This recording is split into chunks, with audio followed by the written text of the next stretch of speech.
For over 20 years, my family, like so many of you, has proudly been part of Broncos country. Every season, we feel the energy, passion, and commitment that defines this team. And now we are honored to be the official injury law firm partner of the Denver Broncos.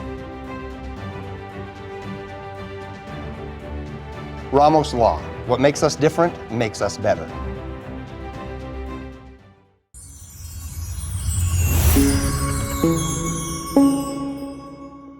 Okay, my friends, things going downhill during the afternoon and overnight, and I think Friday morning is going to be an impacted commute for a lot of areas.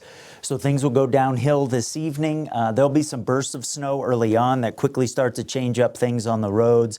With time, increasing wind into Friday morning, temperatures continue to fall, more and more likely to have icy roads. Of course, it's southern Colorado, some of us a lot higher than others. And for parts of the eastern plains, our heaviest snow may actually come during the morning on Friday. In some spots, maybe even after the sun comes up. So something to be aware of here. We have winter weather advisories for a lot of the mountains of Colorado, even for the south end of the Springs and Pueblo. The pink shading that you see, winter storm warnings, where we expect to see impacts be a little bit more. We might, during the day today, see a winter weather advisory added for areas along and south of Highway 50 by my friends at the Weather Service. We'll see. So, you know, different impacts for different areas. That's how it always is in southern Colorado. So through 9 o'clock this evening, we get that first burst to come in.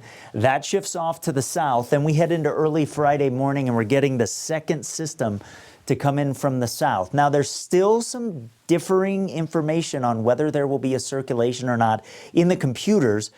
And the two that we kind of use in a big way here to watch the large-scale pattern have actually flip-flopped from what they've been showing the last couple of days. It is what it is. We're kind of forecasting the pattern here, but you see a lot of areas getting some impacts into early Friday morning. Notice the southeastern plains. It may take until sun comes up, like I said, to start getting our snow out here. So, you know, roads might just be wet as the snow is falling, but I think up against the Front Range, we're certainly going to have some impacts. And then we kind of get some wraparound here south of Highway 50 during the day on Friday. So again, I think some of our accumulation later than other areas that start to see it late on Thursday. So we're kind of dealing with the heart of the storm through Friday morning. Things starting to lighten up as the morning wears on up across northern areas, and then we shut things off from north to south here as we head into the back part of Friday before we finally get that system out of here.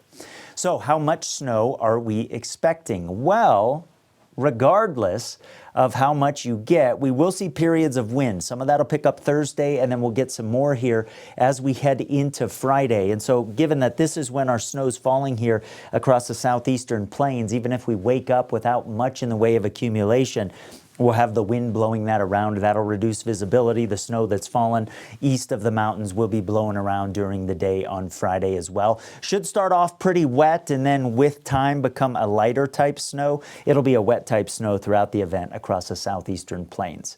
So I think the heaviest snow will be up against the hills, and there might be a couple areas east of Highway, or I-25 I should say, and south of Highway 50 where we get a little bit more than that. We'll keep an eye on that here. There will be some spots of our mountains that get more than a foot of snow. That'll be the case for the west side of Colorado Springs up onto Pikes Peak. I think 6 to 12 inches for most of El Paso County. Looking for a 3 to 7, kind of on the lower end of those ranges. The farther southeast you go, probably the higher end of those ranges. You get up to Black Forest. There may be some spots that get a little bit more than 7 inches. We'll have to see. But same deal on the north end of the metro area. You get up into the hills, rock rimming toward Mountain Shadows, you know, maybe getting up more than 7 inches in some cases.